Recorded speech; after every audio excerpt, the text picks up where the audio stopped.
Good morning dear student. कल हमने मूल अधिकार क्या होते हैं इनके बारे में और मूल अधिकारों का महत्व इनके बारे में आपसे चर्चा की। आज हम चर्चा करेंगे आपसे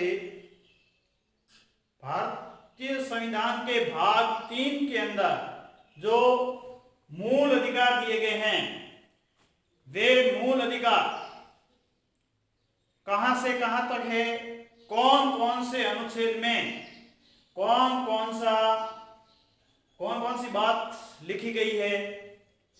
तो प्यारे विद्यार्थियों, इनके बारे में हम चर्चा पहले कर चुके थे कि मूल संविधान के अंदर मौलिक अधिकारों की संख्या 7 थी, लेकिन 44वां संविधान संशोधन 1978 के द्वारा इनकी संख्या जो है एक कम कर दी गई। संपत्ति के अधिकार को मूल अधिकारों की श्रेणी से हटा दिया गया।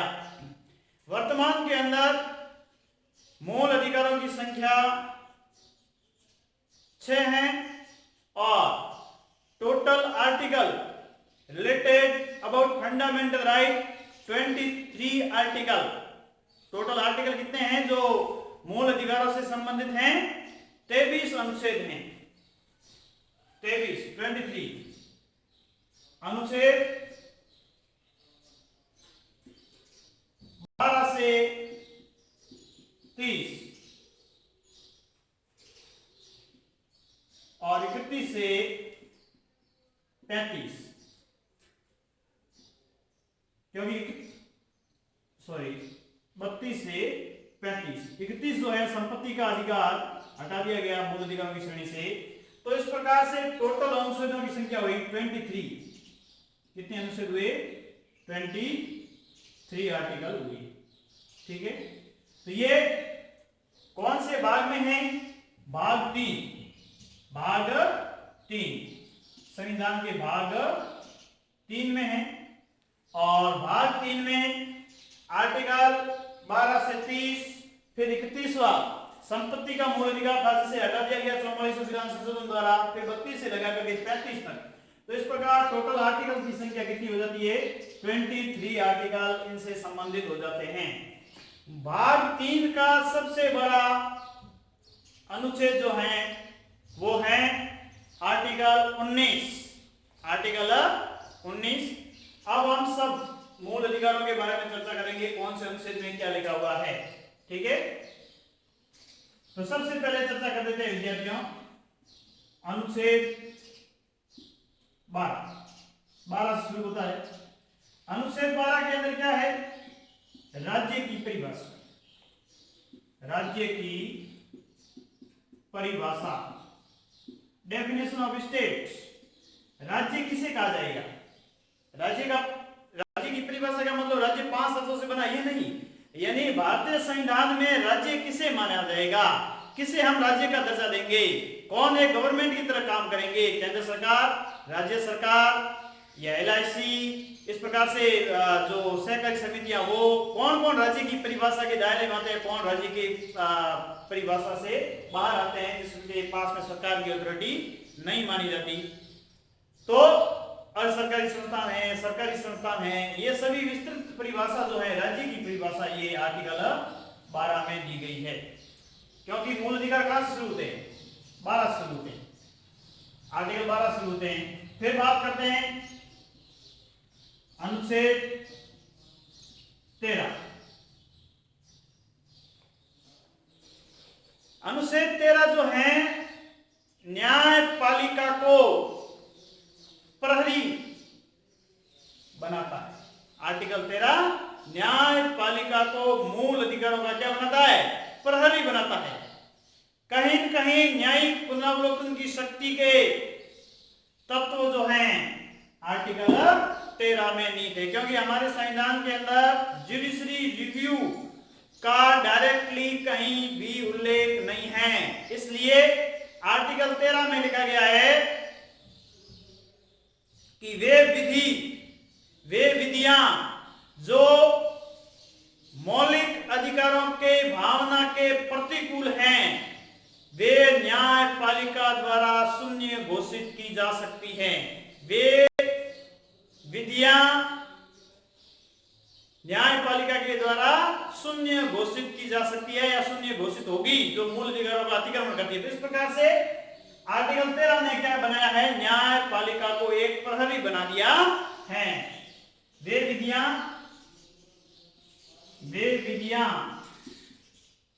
जो मौलिक अधिकारों की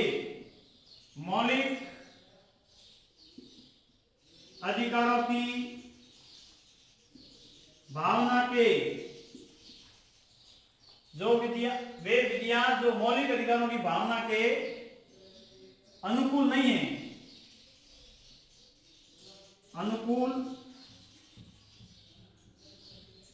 है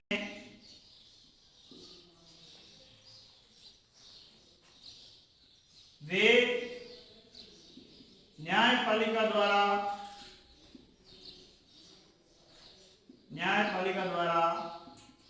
शून्य घोषित की जा सकती है।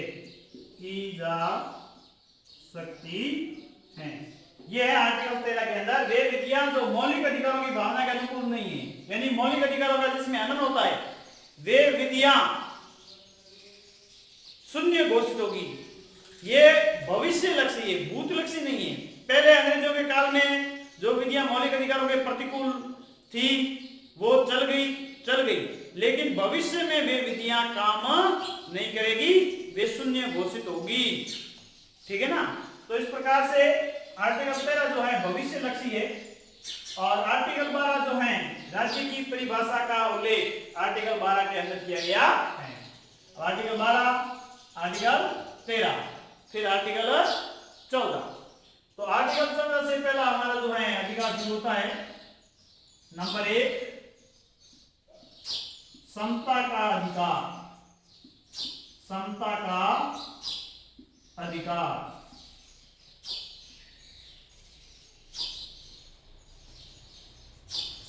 राइट ऑफ इक्विलिटी, समानता का अधिकार। ये समानता का अधिकार कहां से कहां तक है?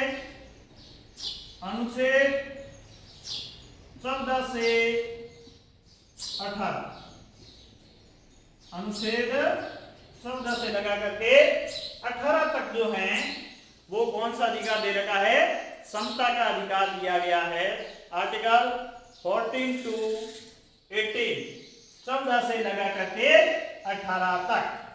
ठीक है, इसमें हमारा समता का अधिकार दिया गया है। अब इस समता के अधिकार के अंदर 14 से लगा करके 18 तक कौन कौन सी बातें हैं, इनके बारे में चर्चा करेंगे।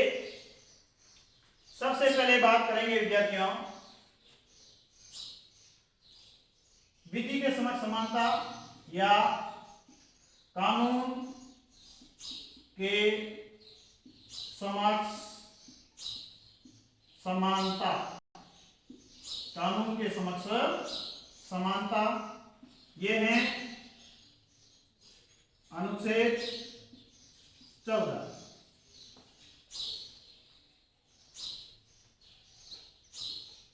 रूल ऑफ लॉ, विधि का शासन।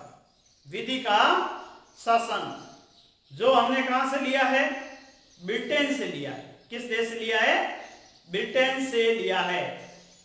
कानून के समक्ष समानता, आर्टिकल 14 ये कहता है कि कानून, विधि किसी भी व्यक्ति व नागरिक के साथ में भेदभाव नहीं करेगी। विधि के समक्ष सभी व्यक्ति व नागरिक समान समझे जाएंगे। कानून का समान संरक्षण प्राप्त होगा। कानून के समक्ष सभी समान व कानून का समान संरक्षण प्राप्त होगा। कानून के समक्ष सभी समान व कानून का समान संरक्षण प्राप्त होगा। कानून का समान संरक्षण प्राप्त होगा। किसी भी व्यक्ति व नागरिक के साथ कानून भेदभाव नहीं करेगा।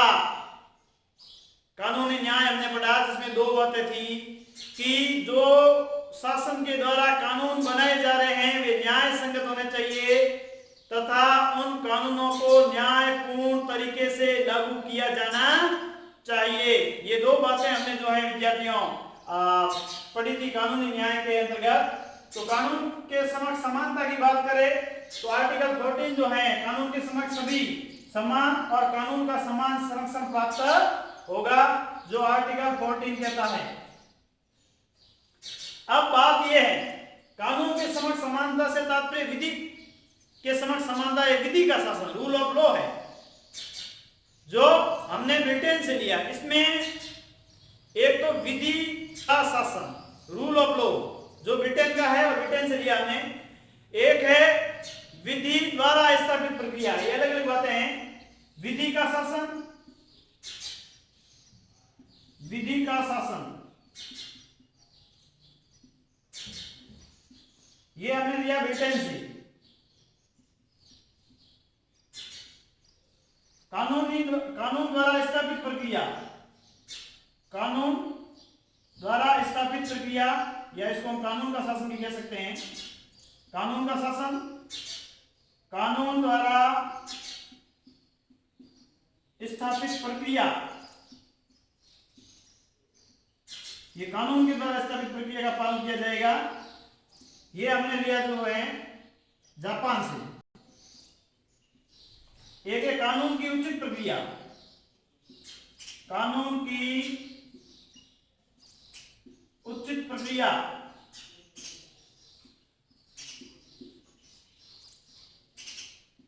ये हमने लिया है अमेरिका से। तो इस प्रकार से अगर देखा जाए तो कानून का शासन, कानून द्वारा स्थापित प्रक्रिया और कानून की उचित प्रक्रिया, इसमें न्यायाधीश जो है विवेक का प्रयोग कर सकता है और विवेक के आधार पर निर्णय दे सकता है। इसमें कानून द्वारा स्थापित प्रक्रिया का पालन किया जाता है और इसमें कानून के समक्ष सभी को समान समझा जाता है, कानून का समान संरक्षण प्राप्त होता है। तो ये तीनों बातें अलग अलग है, लेकिन भारत के अंदर इन सभी बातों को स्थापित करके एक कानूनी न्याय स्थापित करने का प्रयास किया गया है। तो आर्टिकल 14 जो है वो सिर्फ ये है कानून के समक्ष सभी समान और कानून का समान संरक्षण प्राप्त होगा। कानून की उचित प्रक्रिया की बात करें तो वो हमें आर्टिकल 21 में नजर आती है जीवन जीने के अधिकार के अंतर्गत। लेकिन बात मैं ये कर रहा हूं कि कानून के समक्ष समानता में भी कई अलग अलग देशों में अलग अलग प्रक्रिया को अपनाया गया और भारत ने सभी प्रक्रियाओं को समावेश करके एक सही न्याय कैसे स्थापित हो, कानूनी न्याय, ये प्रयास किया है। तो पहली बात हुई विद्यार्थी हमारे आर्टिकल 14 की कानून के समक्ष समानता, कानून के समक्ष समानता। दूसरी बात आर्टिकल 14 की बात हुई। अब हम बात करेंगे आर्टिकल 15 की। क्यों? समता का अधिकार कहां से कहां तक है? 14 से लगा करके 18 तक है। तो अगर बात की जाए आर्टिकल 15 की, आर्टिकल 15 क्या कहता है? धर्म, जाति, वंश, लिंग, वर्ण आदि के आधार पर भेदभाव निषेध। नंबर 2 जाति, धर्म, वंश, लिंग आदि के आधार पर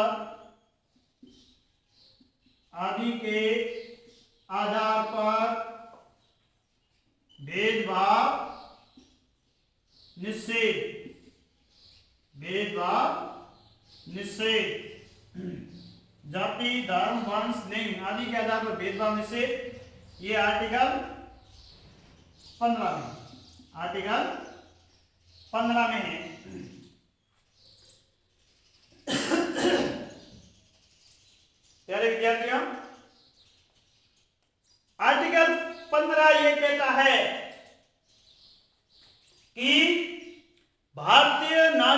के साथ जाति, धर्म, वंश, लिंग, वर्ण आदि के, क्षेत्रीय आदि के आधार पर भेदभाव क्या होगा? निषेध होगा, जो आर्टिकल 15 कहता है किसी प्रकार का भेदभाव नहीं किया जाएगा। लेकिन इसके अंतर्गत आरक्षण की व्यवस्था करना युक्ति युक्त भेदभाव है, औचित्यपूर्ण भेदभाव है। ये इसके आधार पर भेदभाव की श्रेणी में नहीं आएगा। इसलिए विद्यार्थियों आर्टिकल 15(4) के अंदर 15(4) के अंदर यानी इन्हीं में ही महिलाओं के लिए आरक्षण की बात करें वो है, लेकिन 15(4) के अंदर जो हमने महिलाओं, अनुसूचित जाति, जनजाति इनको शैक्षणिक संस्थाओं में प्रवेश के लिए जो रिजर्वेशन दिया गया है, आरक्षण की व्यवस्था की गई है, वो 15(4) के अंतर्गत है। लेकिन वो इसके आधार पर भेदभाव के अंतर्गत ये प्रक्रिया नहीं आती है। ध्यान से सुनिएगा विद्यार्थियों, एक तो होता है शिक्षण संस्थाओं में प्रवेश पर आरक्षण और एक होता है सरकारी सेवाओं में या सरकारी नौकरियों में आरक्षण। तो 15(4) के अंतर्गत जो आरक्षण दिया जाता है विद्यार्थियों, वो शैक्षणिक संस्थाओं में, किसमें? शैक्षणिक संस्थाओं में प्रवेश पर आरक्षण, प्रवेश पर आरक्षण। प्यारे विद्यार्थियों, जब हम शैक्षणिक संस्था में प्रवेश लेते हैं, वहां पे हमें रिजर्वेशन मिलता है, तो वो 15(4) के तहत दिया जाता है। जैसे देखिए, यहाँ पर आपकी कोई नौकरी नहीं लग रही है, बल्कि आप शिक्षण संस्था में प्रवेश ले रहे हैं। जैसे आप 12th करने के बाद जब फर्स्ट ईयर के अंदर जाएंगे और फर्स्ट ईयर में जब आप कॉलेज के अंदर एडमिशन लेंगे, तो वहां आपको जाति के आधार पर आरक्षण दिया जाएगा। अगर आप SC ST से हो तो हो सकता है आपको 60% होने पर भी आपको उस शिक्षण संस्था में आपको प्रवेश मिल जाता है। जनरल के अंदर 90% है, फिर भी उनको प्रवेश नहीं मिल पाता है। तो आरक्षण के आधार पर ये युक्ति युक्त भेदभाव हो सकता है। तो इस प्रकार से जो शैक्षणिक संस्थाओं में प्रवेश पर जो आरक्षण दिया जाता है विद्यार्थियों, वो आरक्षण दिया जाता है 15(4) के अंतर्गत। लेकिन ये भेदभाव की श्रेणी में नहीं आता, ये युक्ति युक्त भेदभाव है। तो इस प्रकार से विद्यार्थियों आर्टिकल 15 जो है जाति, धर्म, वंश, लिंग आदि के आधार पर भेदभाव की बात को निषेध करता है। अब आर्टिकल 16 क्या कहता है? नंबर 3,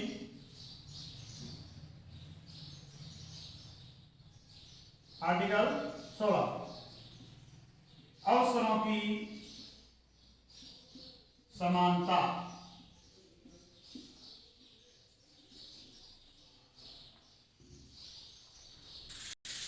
अवसरों की समानता अनुच्छेद 16। अब ध्यान से सुनिए। आर्टिकल 14 क्या पढ़ा हमने? कानून के समक्ष समानता। आर्टिकल 15 क्या पढ़ा?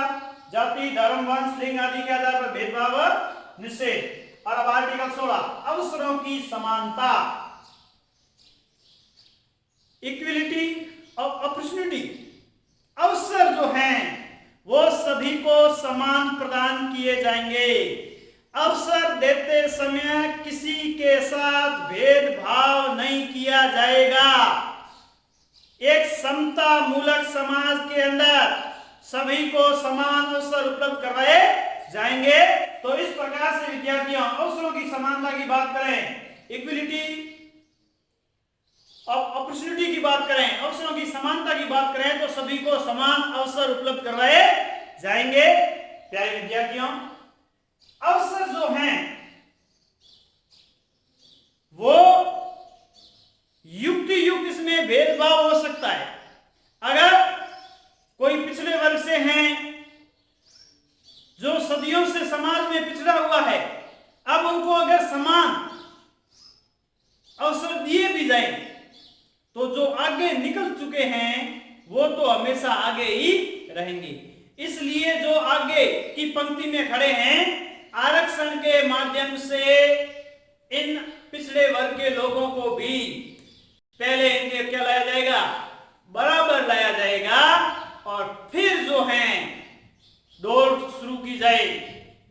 तो जो गैप था पहले समाज में पड़ चुका था, उस गैप को बराबर कर दिया गया है। इस गैप को बराबर करने के लिए किसकी व्यवस्था की गई है हमारे संविधान में? आरक्षण की व्यवस्था की गई है। आरक्षण की व्यवस्था कौन से आर्टिकल में? अनुच्छेद 16(4) में। सरकारी सेवाओं में सरकारी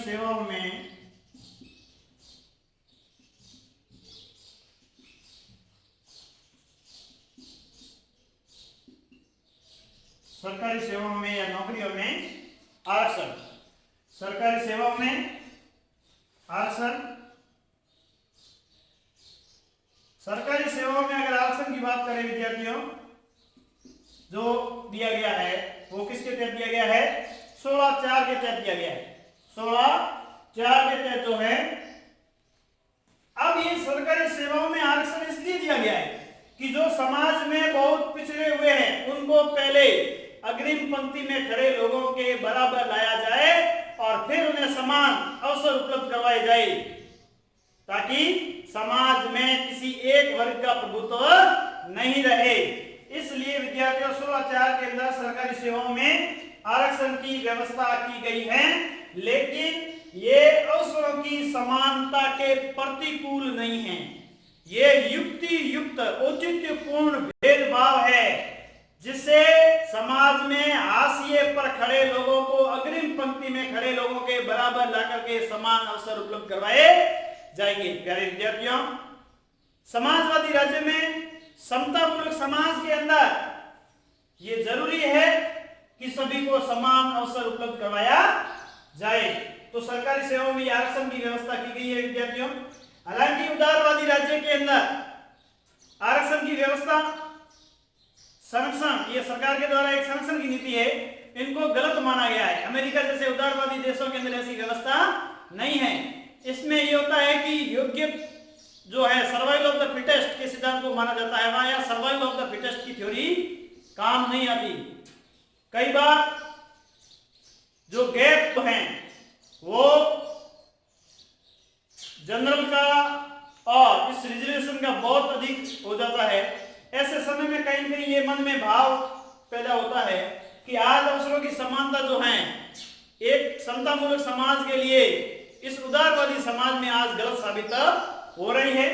तो इस प्रकार से अवसरों की समानता आर्टिकल 16 के अंदर है और 16(4) में जो सरकारी सेवाओं में आरक्षण की व्यवस्था है वो अवसरों की समानता के लिए ही ये व्यवस्था की गई है, ताकि सभी को समान अवसर उपलब्ध हो सके।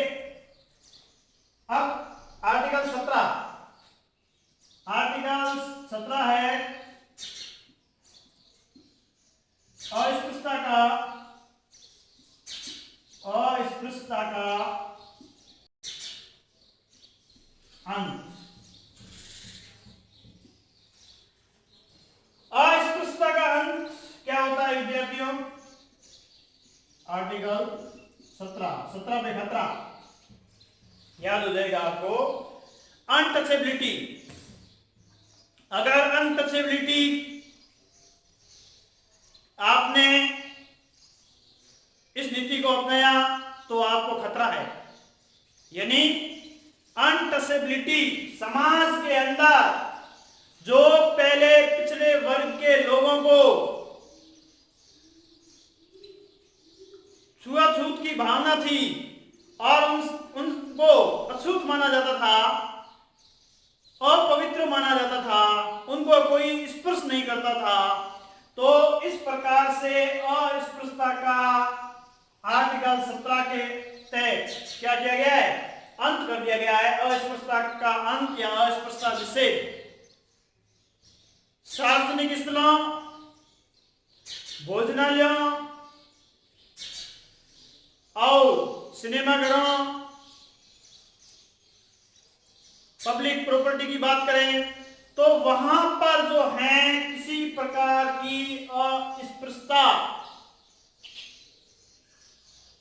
की जाती है तो उनके खिलाफ कानूनी कार्रवाई की जाती है।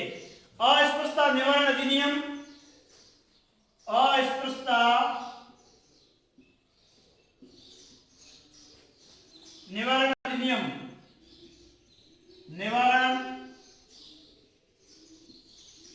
अधिनियम 1955 का नाम परिवर्तन कर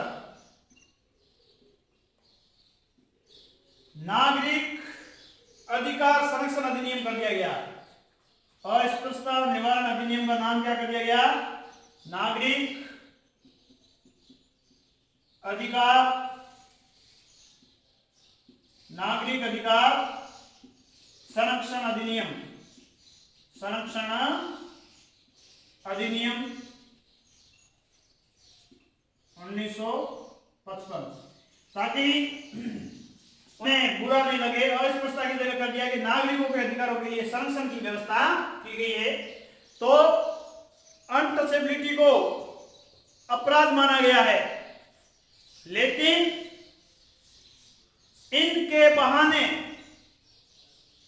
इनके लिए कड़े दंडों का प्रावधान है, लेकिन आज इनका दुरुपयोग भी हो रहा है।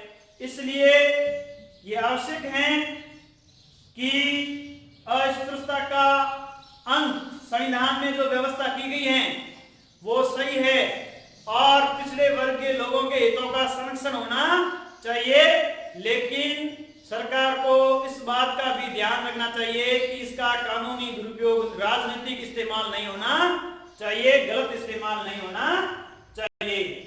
तो इसमें जो आर्टिकल 17 है इसके अंदर अस्पृश्यता का अंत जो है इसकी बात की गई है। और फिर इसका अंतिम आर्टिकल समानता के अधिकार का नंबर 5, उपाधियों का अंत, उपाधियों का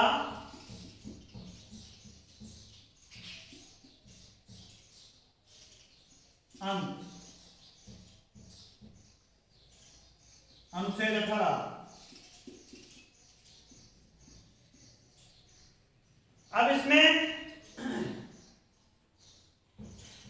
कई बार ये कंफ्यूज होता है कि 16 में था अवसरों की समानता या 17 में था, 18 में था।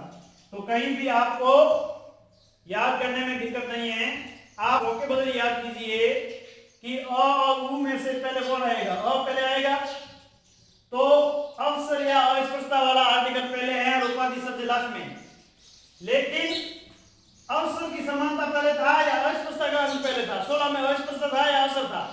तो सीधी बात है, हिंदी वर्णमाला में देखा जाए तो वो पहले आता है, स बाद में आता है। इसलिए 16 में अवसरों की समानता है, अस्पृश्यता का अंत 17 में है और उपाधियों का अंत किसमें है? 18 में है। प्यारे विद्यार्थियों, इस उपाधियों के अंत में शिक्षा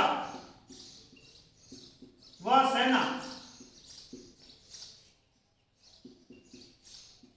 शिक्षा व सेना के क्षेत्र को छोड़कर किसी भी प्रकार की मानव ये नागरिक को उपाधि प्रदान नहीं की जाएगी। उपाधियों जो अंग्रेजों के काल में उपाधियां दी जाती थी, जिस प्रकार से अलग अलग व्यक्तियों को खुश रखने के लिए उन्हें अलग अलग प्रकार की जो उपाधियां दी जाती थी, उन सब प्रकार की उपाधियों का हमारे संविधान में अंत कर दिया गया है। लीजेंड ऑफ इंडिया, ठीक है ना, मास्टर ऑफ इंडिया, किसी प्रकार की बहुत सारी उपाधियां जो दी जाती थी, तो वो सारी उपाधियां जो हैं अंत कर दी गई। और अगर कोई भारत का नागरिक विदेशों से या किसी दूसरे देश से उपाधि प्राप्त कराए तो भी उनसे पहले राष्ट्रपति से स्वीकृति लेना आवश्यक समझा गया है। तो आर्टिकल 18 उपाधियों का अंत करता है, हाँ, जिसमें अशोक चक्र, महावीर चक्र, ये जो सेना के क्षेत्र में दी जाती है शौर्य के लिए, और शिक्षा के क्षेत्र में जो उपाधियां दी जाती है, ठीक है ना, वो उपाधियां मान्य हैं। डॉक्टर की उपाधि, पीएचडी की उपाधि, ये सारे मान्य है, लेकिन इसके अलावा नहीं दी जाएगी। इसलिए जो लोगों को पद्म श्री, पद्म भूषण, पद्म विभूषण जो दिए जाते हैं, इनको लेकर भी विवाद उठा कि ये भी क्या है, उपाधियां। इसलिए 1980 के अंदर, 1978-77 के अंदर जब सरकार बनी जनता दल की, तो जनता पार्टी की सरकार ने जो है इस प्रकार के पद्म पुरस्कार नहीं दिए। लेकिन कांग्रेस की सरकार जब वापस बनी 1980 के अंदर, तो ये पद्म पुरस्कारों की वापस शुरुआत हो गई। ये मामला कोर्ट में गया और कहा गया कि पद्म पुरस्कार जो हैं एक प्रकार की उपाधियां हैं, इसलिए इनका भी अंत किया जाना चाहिए। तो कोर्ट ने कहा कि ये उपाधियां नहीं हैं, ये एक प्रकार का अलंकरण है, इन्हें हम उपाधियों की श्रेणी में नहीं रख सकते। इसलिए सरकारों के द्वारा ऐसे विशेष क्षेत्रों में योगदान देने वाले लोगों को नवाजा जा सकता है अलंकरणों से। तो उपाधियों का अंत जो है वो आर्टिकल 18 के अंदर ये व्यवस्था की गई है। तो इस प्रकार से विद्यार्थियों, जो हमारा समता का अधिकार है, राइट ऑफ इक्विलिटी, वो आर्टिकल 14 से लगा करके आर्टिकल 15 तक। तो आर्टिकल 14 में हमने पहले पढ़ लिया विधि का शासन या कानून का शासन, कानून का शासन जो हमने पहले पढ़ लिया, ये किसमें है, आर्टिकल 14। ठीक, अब देखिए 14 से लगा करके 18 तक विधि का शासन 14, जाति, धर्म, वंश, लिंग, वर्ण आदि का जब भेदभाव नहीं 15, अवसरों की समानता 16, अस्पृश्यता 17, उपाधियों का 18।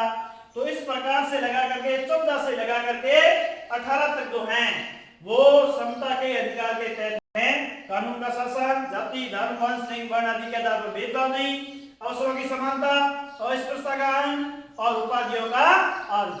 तो ये विद्यार्थियों समता के अधिकार के तहत आर्टिकल 14 से लगा करके 18 तक हमने अनुच्छेद पढ़े। ये प्रत्येक स्टूडेंट को याद होना चाहिए। अब दूसरा अधिकार जो है विद्यार्थियों, मौलिक अधिकार, वो है हमारा स्वतंत्रता का अधिकार, राइट ऑफ लिबर्टी। तो इस सेकेंड राइट के बारे में जो है विद्यार्थियों हम अध्ययन कल की क्लास में करेंगे। तो इस प्रकार से ये पहला जो है हमारा पूरा हुआ और ये दूसरा जो है कल पढ़ेंगे।